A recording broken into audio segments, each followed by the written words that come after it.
Excelentísimo señor presidente, doctor Patrick Wagner-Grau, excelentísimo señor secretario, doctor Nelson Raúl Morales Sotos, excelentísimos señores miembros de la Junta Directiva de esta corporación, excelentísimos señoras y señores, buenas tardes.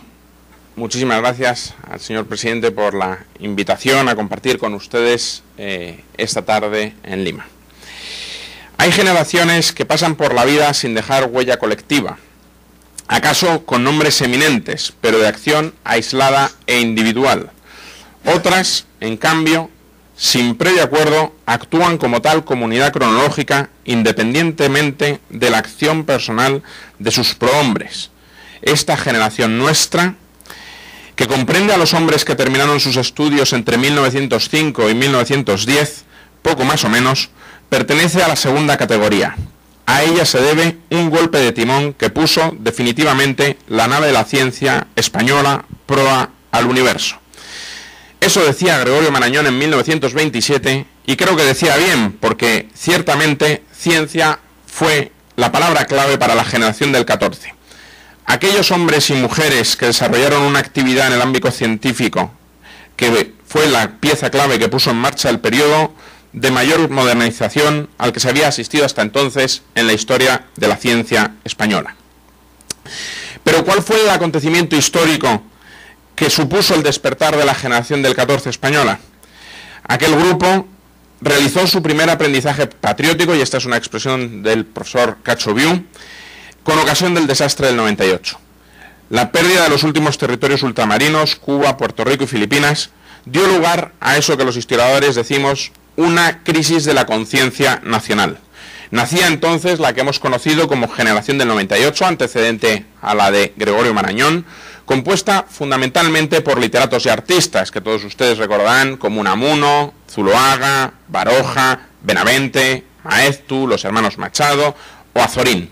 Se abría entonces una reflexión sobre el alma de España y nacía entonces lo que hemos conocido como el problema de España.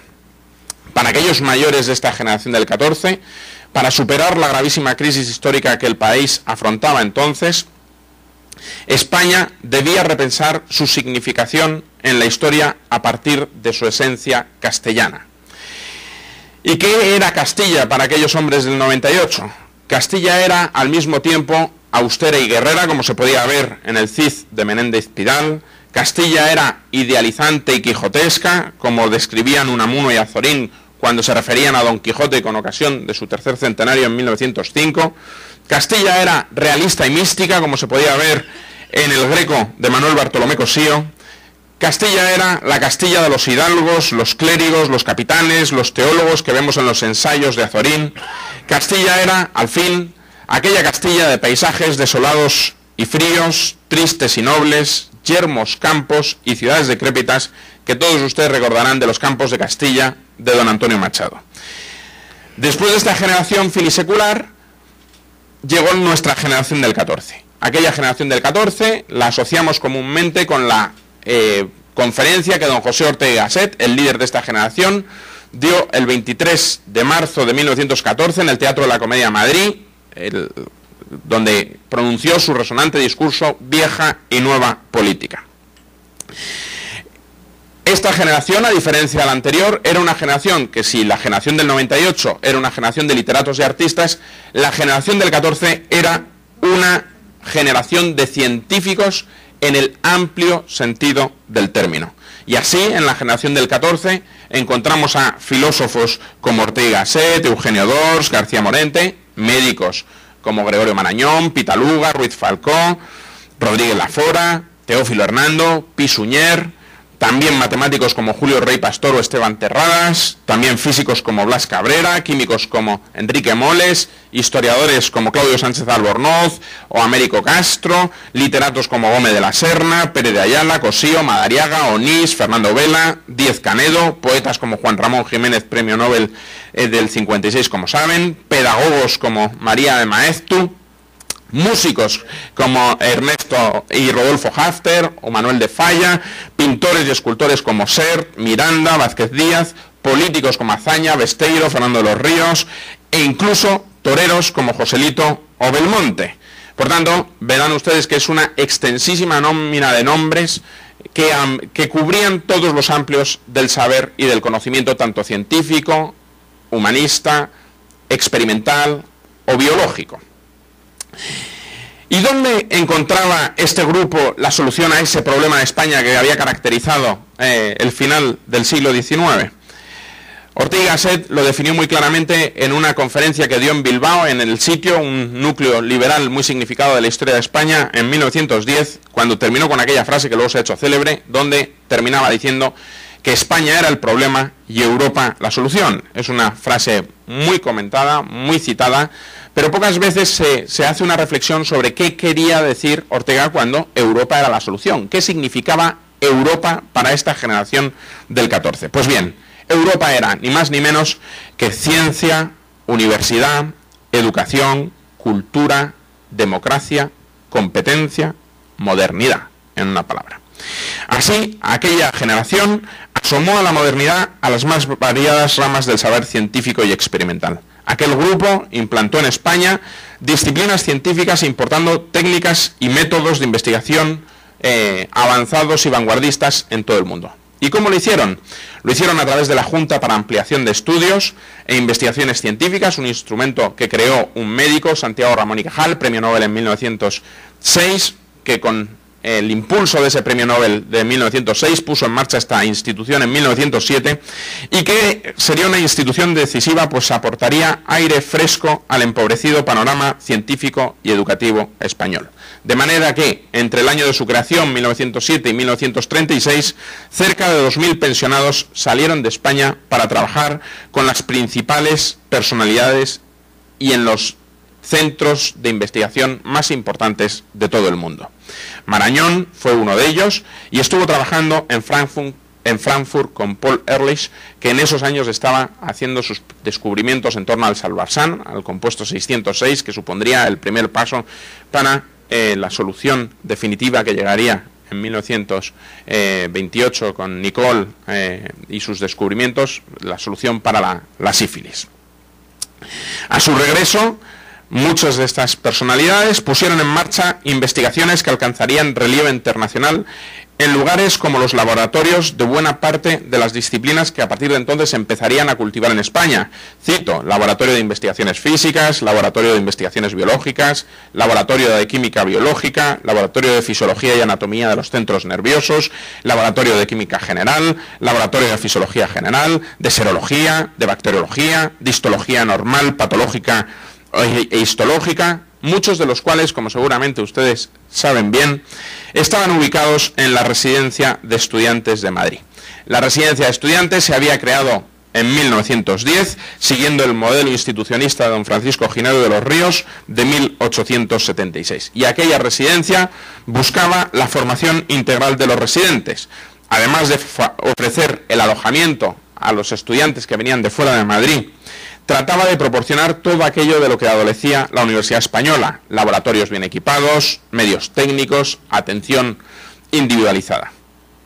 También es muy de destacar que esa ambición modernizadora llegó en ese momento también al universo femenino, al universo de la mujer. Quizá la máxima expresión de ello fueron las mejoras educativas que comenzaron a contemplar la necesidad de dotar de oportunidades también al otro sexo. Así, en 1910, desapareció la norma que obligaba a las jóvenes a contar con permiso escrito del rector de la universidad para matricularse en los estudios. También, de manera simultánea a esas fechas que estoy comentando, se abren 2 centros de enseñanza superior que van a resultar decisivos para la educación femenina: la Escuela Superior de Magisterio, en 1909, y la Residencia de Señoritas, 1915, grupo femenino de la Residencia de Estudiantes, que dirigía la pedagoga María de Maeztu. Aquellos 2 espacios, Residencia de Estudiantes y Residencia de Señoritas, constituyeron un espacio excepcional en la España de la época. De ambas instituciones partieron muchas publicaciones y tertulias que se celebrarían en su entorno. Un aspecto fundamental de esta generación, de estos hombres y mujeres, fue la obra de traducción al español que muchos de los miembros de la generación del 14 llevaron a cabo, y todos asociamos los nombres que he citado anteriormente a su obra de investigación, pero buena parte de los ya clásicos científicos que hemos leído todos, de ese espacio de la modernidad, de 1900 a 1936, fueron traducidos por estas personas, y esas ediciones han llegado a ambos lados del Atlántico, como enseguida diré.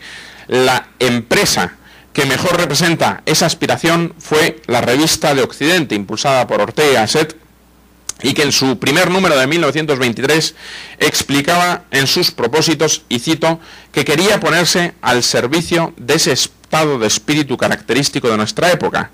Por esta razón, ni es un repertorio meramente literario ni ceñudamente científico. De espaldas a toda política, porque la política no aspira nunca a entender las cosas, procurará esta revista ir presentando a sus lectores el panorama esencial de la vida europea y americana, de manera que lo que trataban de hacer era trasladar toda esa vanguardia científica europea y norteamericana al ámbito en español, en toda su extensión. Y así, además de esa revista, impulsaron buena parte de las traducciones al español de las grandes obras que estaban revolucionando la ciencia en ese momento.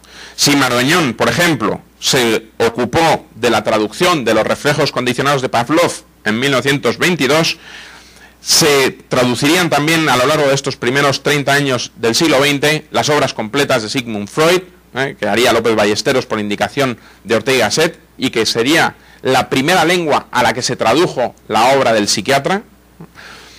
También, cito solo unos ejemplos, la nómina es interminable, pero para que vean también la variabilidad de materias y disciplinas, se traduce en esos años a Huizinga y el otoño de la Edad Media, a Husserl y sus investigaciones, a Hermann Weyl y su obra ¿Qué es la materia?, a Driest y la teoría de la relatividad y la filosofía, a Reichenbach con átomo y cosmos, etcétera, etcétera. Es más, la amistad que entablaron muchos de estos científicos españoles con estos grandes científicos mundiales hizo que muchos de ellos en los años 20 y 30 visitaran España e impartieran conferencias en ellas, trayendo esos saberes al propio ámbito español. Y así visitaron, sobre todo Madrid y Barcelona, personalidades como Albert Einstein, Le Corbusier, Paul Valéry, Chesterton, Marinetti, John Maynard Keynes, Maurice Bloch, Eddington, Obermayer, Marie Curie, etcétera, etcétera. De esta manera, las residencias de estudiantes y de señoritas fueron, de hecho, el reflejo de la reforma educativa, científica y cultural que esa generación del 14 quiso poner en España. En ese escenario, la medicina fue absolutamente fundamental para ese despertar científico excepcional que tuvo lugar en España a comienzos del siglo XX. La investigación de don Santiago Ramón y Cajal, un hombre de la generación anterior, pero que toda su escuela sería miembro de la generación del 14, la investigación de Ramón y Cajal, como digo, funcionó de catalizador a partir del cual se asistió al desarrollo de otras disciplinas como la fisiología, la hematología clínica, la pediatría, la cirugía, la medicina interna o la endocrinología que impulsaría Gregorio Marañón. Desde entonces, el auge de la especialización médica y quirúrgica fue definitivo e irreversible en la historia de España. Cajal fue, de esta manera, para los médicos de la generación del 14, el espejo en que reflejarse, el referente científico e investigador por excelencia. Y fueron los laboratorios y la investigación que se impulsaron en la residencia de estudiantes, el núcleo fundamental a partir del cual se desarrollaría la investigación médica en España en el primer tercio del siglo XX. Si Nicolás Achúcarro se ocupó del laboratorio de hispatología del sistema nervioso, en el cual trabajarían personalidades como Luis Calandre, Juan Negrín se ocupó del de fisiología general, donde empezaría también su labor investigadora el también posteriormente premio Nobel Severo Ochoa. Gregorio Marañón, como decía, a partir del Hospital Provincial de Madrid, puso en marcha la disciplina de la endocrinología en España. Pero hay otra faceta en la que la medicina fue absolutamente esencial en ese contexto. Para aquellos médicos, la investigación junto a la atención sociosanitaria y la implicación de los poderes públicos en ambas, en investigación y atención sociosanitaria, estaban íntimamente relacionadas con la aspiración a una mayor justicia social que caracterizaría el social liberalismo de aquella hora de las primeras décadas del siglo XX. Esta aspiración fue fundamental y Marañón, en 1918, al asistir al horror de la pandemia gripal, mal denominada, como saben ustedes, gripe española, fue comisionado por el gobierno español junto a Pitaluga y Ruiz Falcó para reunirse con los grandes científicos de ese momento, entre otros Fleming, que luego sería celebérrimo con motivo del descubrimiento de la penicilina en 1928 y que entrabaría amistad, como ven en alguna de las fotos que he traído, con Marañón, al que visitaría después en su casa toledana. Pues fue fruto de la experiencia en París, buscando soluciones a aquella pandemia gripal de 1918, cuando Marañón dio un paso más y comenzó entonces a publicar artículos en El Liberal, un periódico vinculado a su familia política, donde reclamaba a los poderes públicos la necesidad improrrogable de impulsar una mejora higiénica y sanitaria. Marañón solicitaba que la sanidad fuese una cuestión, sobre todo, de Estado, como sentenciaba en 1920, y cito: aquel era un problema de justicia social en el que el Estado debía organizar la defensa del hombre enfermo y mísero. Quizás el acontecimiento que mejor refleja esta preocupación de Marañón fue su celebérrimo viaje a las Urdes con el rey Alfonso XIII, en junio de 1922. Aquella expedición a una de las zonas de mayor marginalidad y pobreza de España permitió poner en marcha acciones terapéuticas que paliaron el hipotiroidismo congénito y endémico, con manifestaciones de bocio, cretinismo, etcétera, en su población. Con todo, aunque este viaje fue sin duda fundamental en la vida del doctor Marañón, pues plasmaba su compromiso como intelectual y como español con el devenir de su país, este viaje, insisto, ha de entenderse como referente para su propia generación. Si querían convertir España en variable europea, España era el problema y Europa la solución, la situación de aquella región simbolizaba exactamente lo contrario a lo que querían para su país. De esta forma, por decirlo enfáticamente, la generación del 14, en su ámbito médico, investigador y asistencial, convirtió la medicina en una preocupación nacional.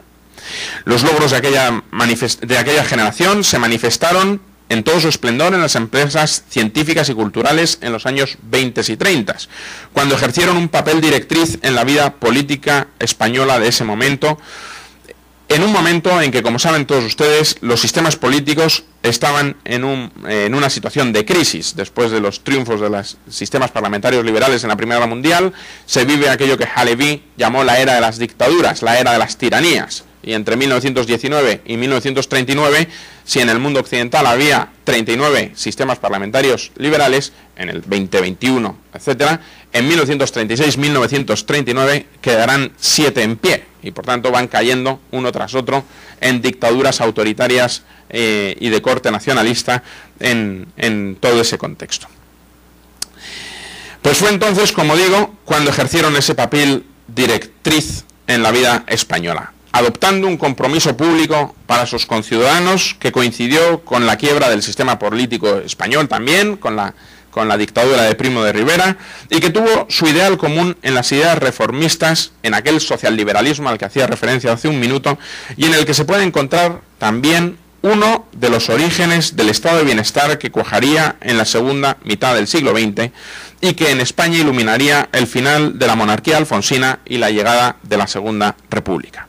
Como todos ustedes saben, la paulatina radicalización de la vida política en España ha hecho que los historiadores centremos nuestra atención fundamentalmente en los giros dramáticos que entonces tomó nuestra vida pública.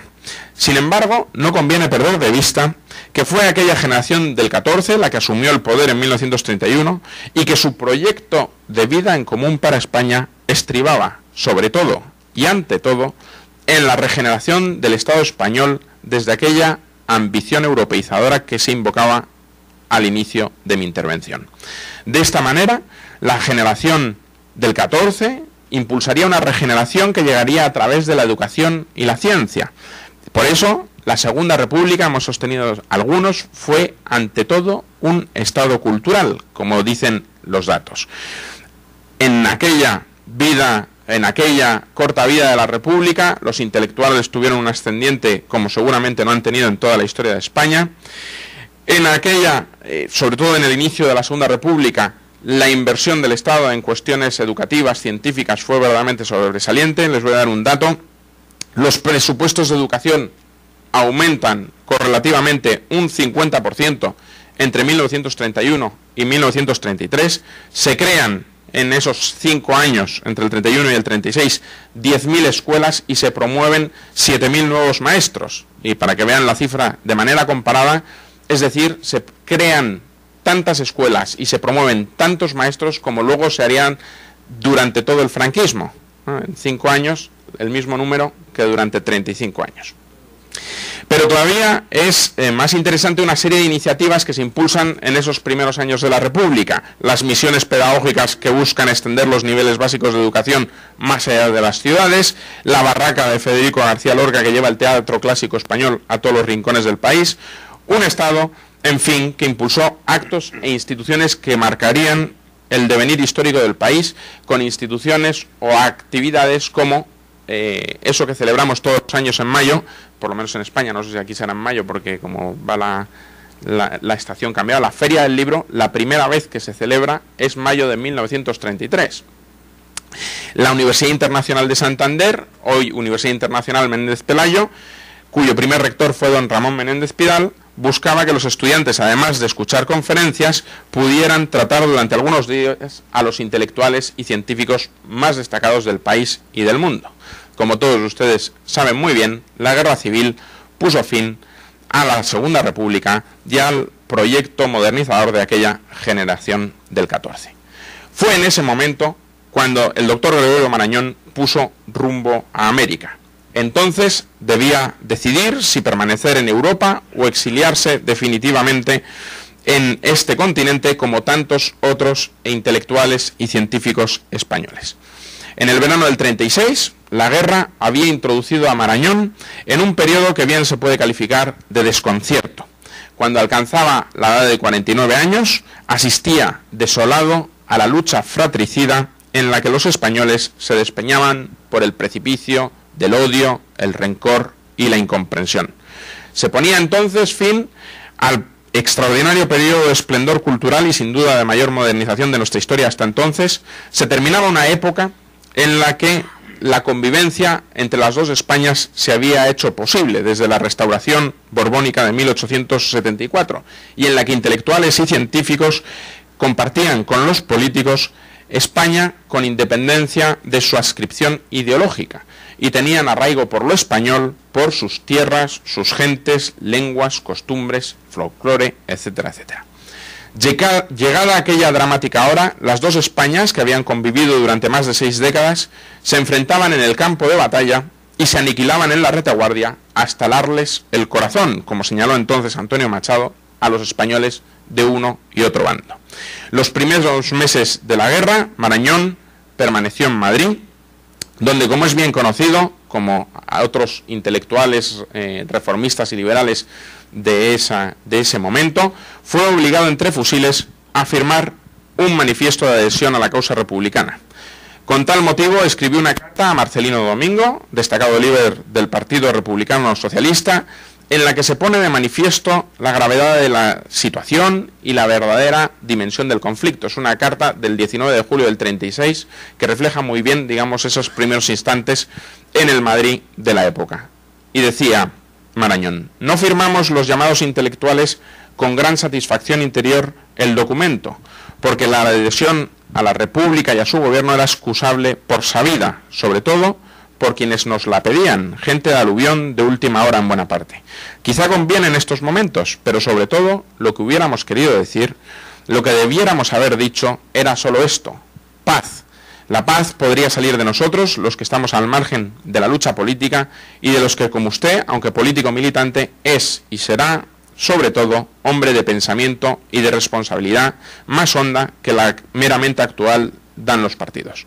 ¿Le parece a usted que podríamos hacer algo? Me aterra el aspecto crónico que empieza a tomar el combate. Me avergüenza estar como espectador en esta lucha que desangra a nuestro pueblo, porque en el otro lado también hay pueblo. Después de aquel episodio, los acontecimientos revolucionarios se adueñaron de las calles de Madrid en los meses de agosto y septiembre de 1936. Los asesinatos de amigos, familiares y colaboradores de Marañón, como su propio paso por las checas de Madrid, las amenazas que su propia vida sufrió, hicieron que se distanciara del régimen republicano. Al correr peligro su vida, decidió poner rumbo al exilio en compañía de don Ramón Menéndez Pidal.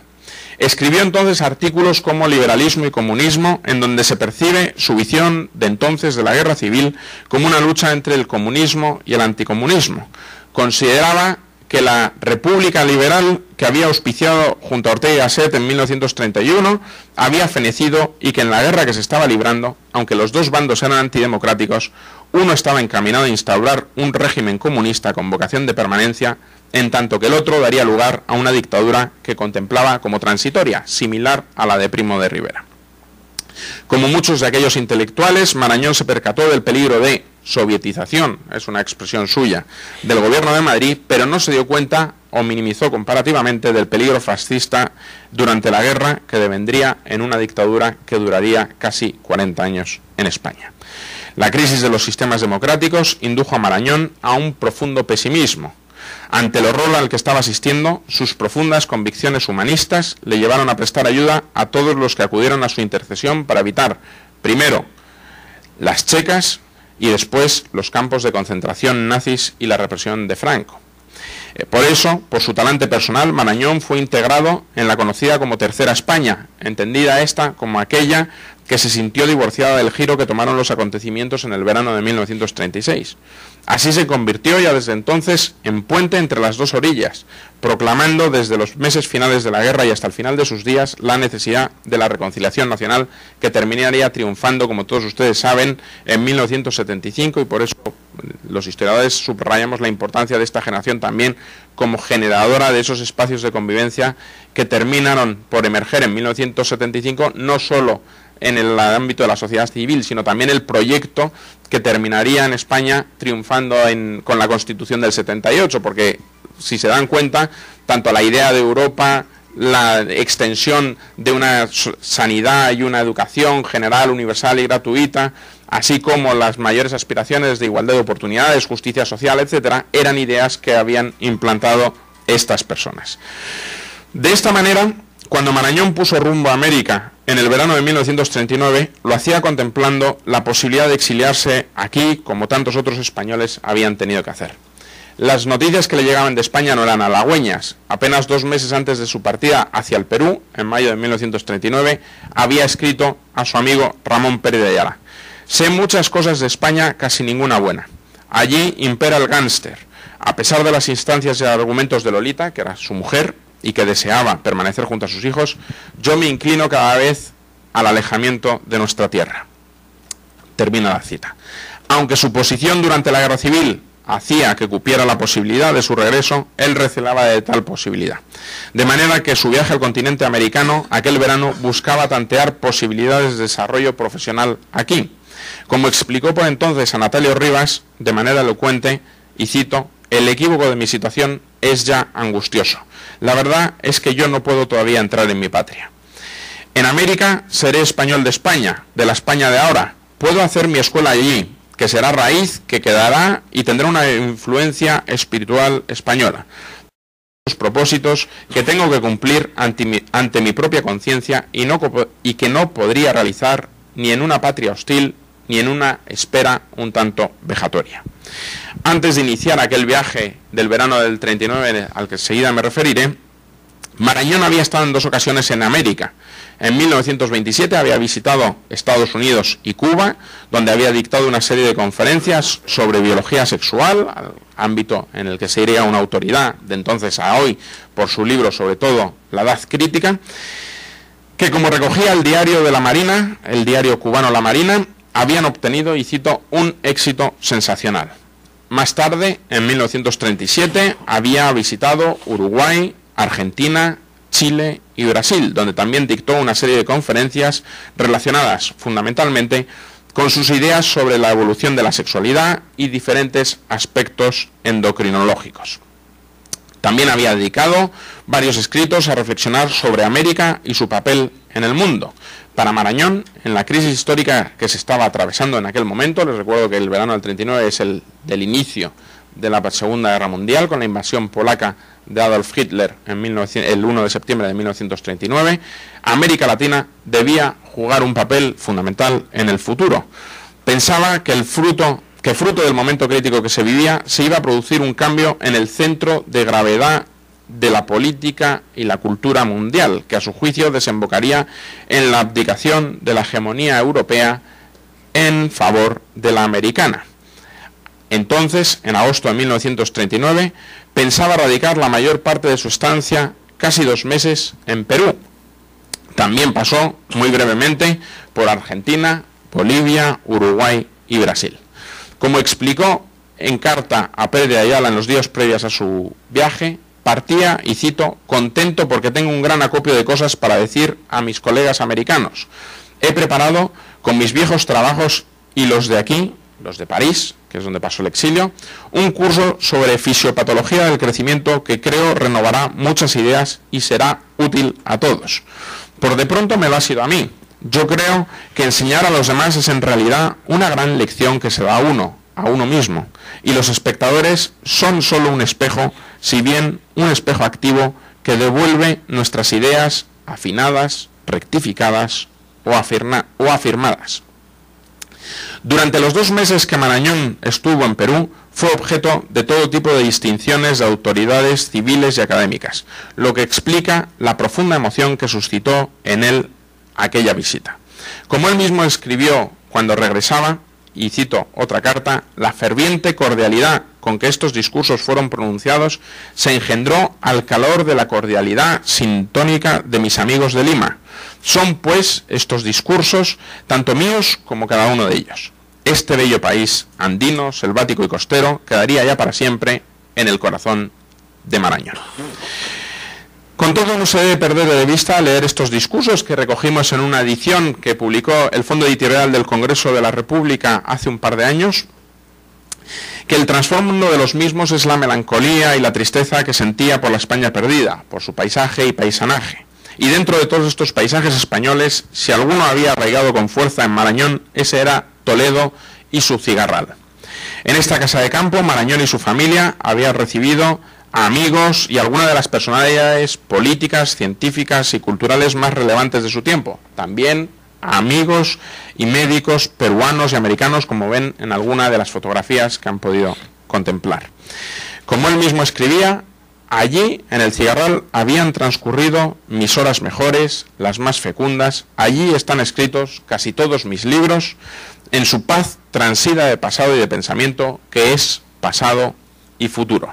Pues bien, fue también en el exilio cuando Toledo y su cigarral aparecen como ideal de vida serena y sosegada, como su paisaje prometido, como símbolo de su idea de España como modelo de tolerancia y convivencia, de pasado y presente, de civilizaciones y religiones. Marañón evocaba así la ciudad de las 3 culturas. Para él, como para muchos intelectuales de su generación, Toledo era símbolo no de una convivencia idílica entre judíos, cristianos y musulmanes, pero sí de la coexistencia pacífica entre culturas, ejemplo de la España abierta y tolerante que soñaba y que entonces, en medio de aquella guerra fratricida, se hacía más lejana que nunca.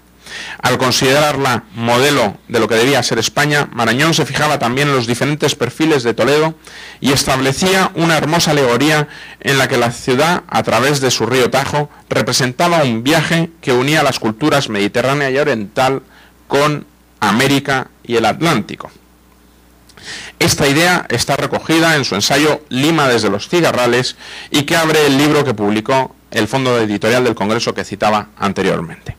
En los discursos que dictó en Perú, destacó algunas de las ideas fundamentales que recorren su pensamiento liberal, médico y humanista. En su incorporación como profesor honorario a la Facultad de Ciencias Médicas de la Universidad Mayor de San Marcos, de aquí de Lima, al tiempo que destacaba su condición de universitario, esto es, el deber perpetuo de la inquietud y el anhelo de aprender, Alertaba ante la deshumanización a las que estaban sometidas las nuevas generaciones que habían perdido, y cito, el sentido humanista de universal curiosidad que es indispensable al verdadero hombre de ciencia, al verdadero médico. Al reivindicar el cuidado de la palabra, escrita o hablada, en la Academia Peruana de la Lengua hizo hincapié en la necesidad de la presencia de científicos en la corporación de la lengua para la conservación del estilo científico. Para Marañón, la claridad y el rigor conceptual en el empleo correcto del lenguaje distinguen, y cito otra vez, al gran hombre de ciencia, que cuando se encara con el papel impoluto para dejar allí su pensamiento y transmitirlo a los demás, no puede tener otra preocupación ni otra ambición que estén por encima de la de ser claro, absolutamente claro, ilimitadamente claro, sacrificando a la claridad la vanidad de la retórica y la vanidad del hermetismo, que son los dos grandes escollos en que naufraga tantas veces el científico. Por otra parte, en el banquete ofrecido en su honor por el rector de la Universidad Mayor de San Marcos, Alfredo Solf y Muro, Marañón insistió en su idea de que la civilización progresaba tanto en momentos de fraternidad y paz como en periodos donde el rencor y la disputa prevalecían.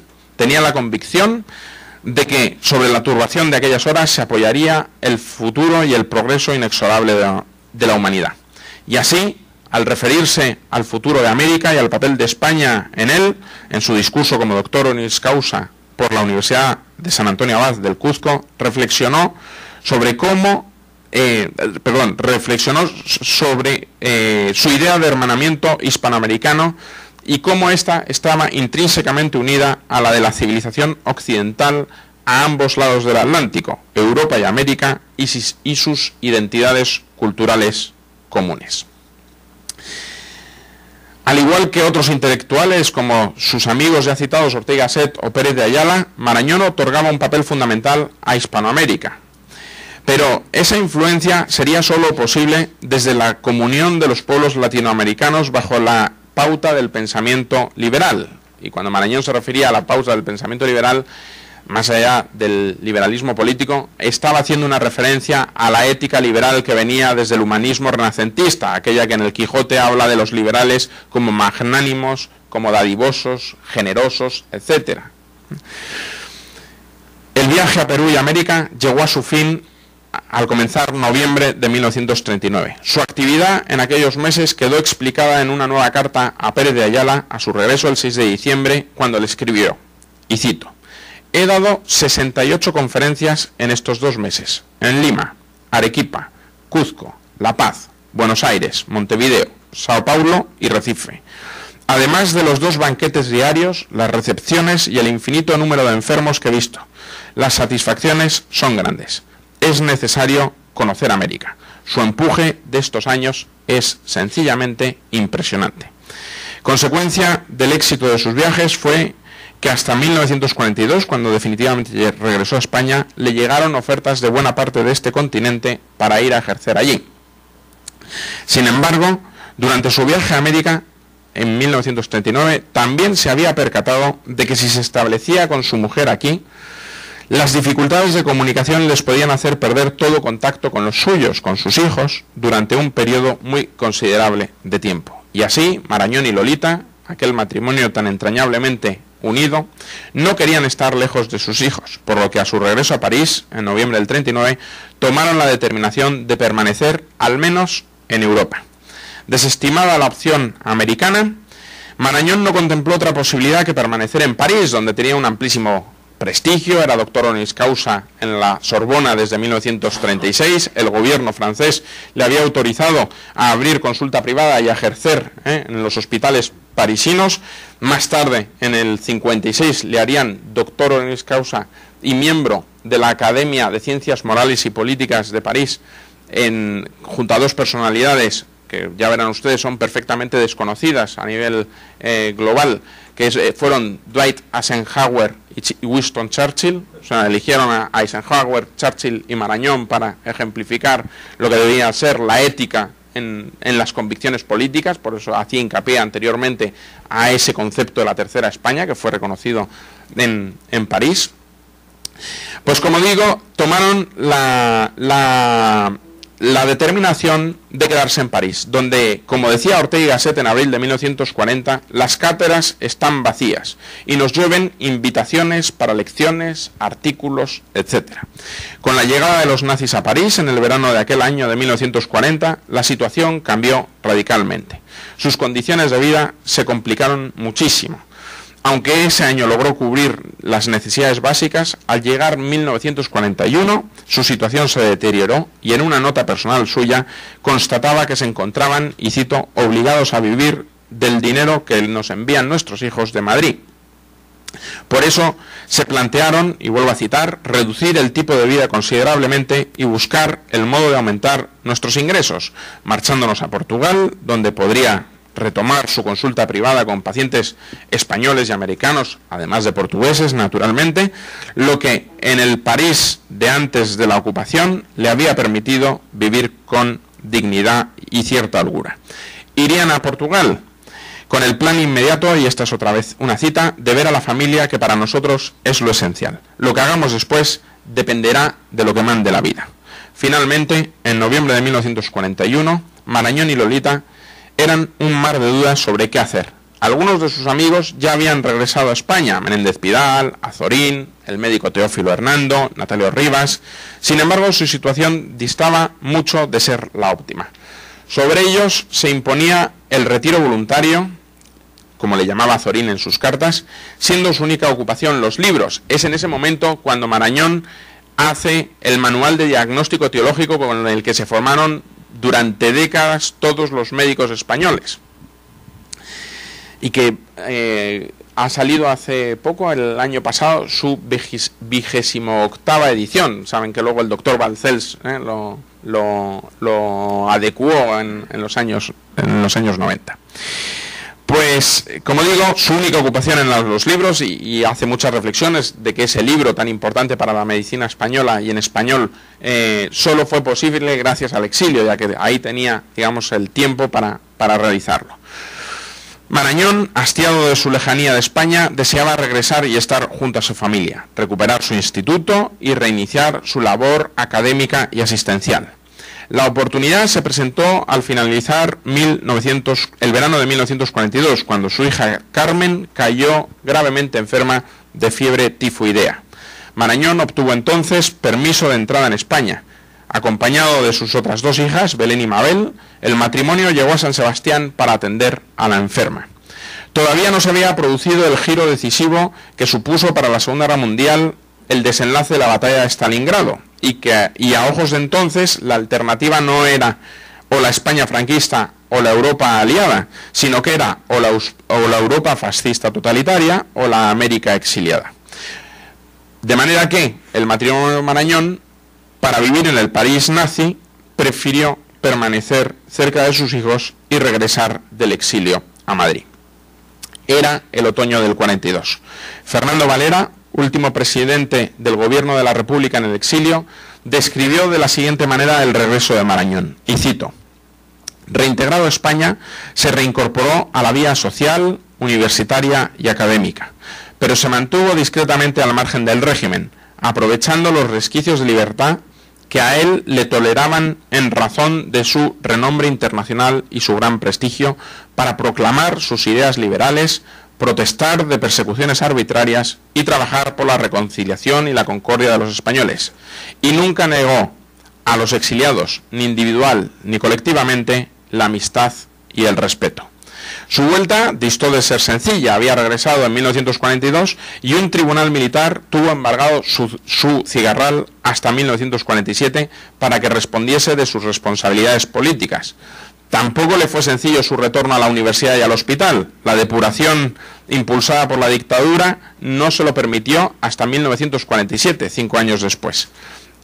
En la España de entonces, Marañón optó, como siempre había hecho, por un liberalismo posibilista que reivindicaba la libertad como valor humano esencial, el respeto y la tolerancia hacia las ideas de los demás, y derivado de ella, la españolidad del exilio frente al discurso de la anti-España elaborado por el régimen de Franco. En ese primer franquismo, si bien la dictadura utilizó, como hizo con otros intelectuales, su figura para mejorar su imagen exterior, Marañón asumió la tarea de recuperar la tradición liberal que el régimen de Franco trató de erradicar y cuyas raíces se remontaban al periodo ilustrado. En la significativa fecha de 1947, cuando la dictadura se encontraba en su mayor aislamiento internacional, es cuando salen todos los embajadores de España, aparecen sus ensayos liberales, donde insiste en la pervivencia del liberalismo como pauta de conducta, ese liberalismo ético al que hacía referencia antes, y otro libro titulado Españoles fuera de España, libro de título bien significativo, en cuyo prólogo sentenciaba: otros hombres más fuertes te han arrojado de tu patria, pero ¿qué dirán de ellos y de ti los hombres de mañana? ¿Están seguros de ser ellos los que tengan razón mañana mismo? Porque la historia no la hacen solo los que creen hacerla, sino también los que la cuentan, y la voz del perseguido, si sabe tener la razón que la persecución da hasta el que no tiene razón, esa voz, a la larga, es la que más alto suena. En todo caso, en esa recuperación del exilio, Marañón, al tiempo que presentaba en las academias, era miembro de 5 academias, es uno de los 3 españoles que a más academias ha pertenecido, con Cánovas del Castillo y con Pidal y Mon, por tanto dos hombres del mundo político que accedieron a estas corporaciones, digamos, en razón de su presencia pública y política en la España del 19. Marañón, por su prestigio académico, intelectual, científico y médico, fue miembro de la Academia Española, de la Academia de Medicina, de la Academia de Ciencias Exactas, Físicas y Naturales, de la Academia de la Historia y de la Academia de Bellas Artes de San Fernando. Bueno, pues durante la época de Franco llevaba las obras que estaban prohibidas en España circular a estas corporaciones, y también mantuvo una estrecha amistad con algunos de los más relevantes exiliados que estaban aquí en América, como Francesc Cambó, Luis Araquistain, Salvador de Madariaga o Indalecio Prieto, quien en 1956 le escribía: es la de usted la única voz que llega de España para reconfortarme y consolarme. En coherencia con esa reivindicación del exilio, llegan también sus últimos escritos sobre España y América. Contra su querencia, solo pudo viajar a América una vez más, en 1953, cuando visitó Ecuador. Entonces lamentó el desconocimiento europeo de la nueva realidad latinoamericana y se fijó en cómo el siglo XVIII de América había sido clave para el desarrollo humano y político posterior. Fue entonces cuando se fraguó el sentimiento emancipador americano que emergió a comienzos del XIX, intuyendo así Marañón la línea interpretativa que se abriría paso más adelante en la historiografía europea y americana. Lo sucedido en América a comienzos del XIX, más que una guerra de independencia colonial, fueron movimientos emancipadores frente a un imperio incapaz y decadente. Para el médico, la lección de la historia era evidente, y cito: no hay poder, grande ni chico, que al cabo de más o menos tiempo puede impedir a un país maduro ser dueño de su destino, esto es, adquirir la categoría de nación y de nación grande. De esta manera, continuó entendiendo Hispanoamérica tras la guerra civil, como promesa y realidad presente y de futuro, y como el hogar que fue de los españoles que no pudieron volver a su país por motivos políticos. Por eso, cuando apenas 3 años más tarde, el 27 de marzo del 60, murió en su domicilio de Madrid este insigne académico y médico, no solo recibió la admiración, afecto y reconocimiento de todas las Españas, la España oficial, la España silenciosa y la España peregrina, sino de todos y cada uno de los rincones de América, y también, claro, desde su querido Perú, se rindió homenaje a su figura. La memoria de Marañón nunca se ha perdido en esta nación que el médico español llevó tan dentro de sí. Por eso, para mí, es una gran satisfacción haber compartido hoy aquí su recuerdo con todos ustedes. Muchas gracias.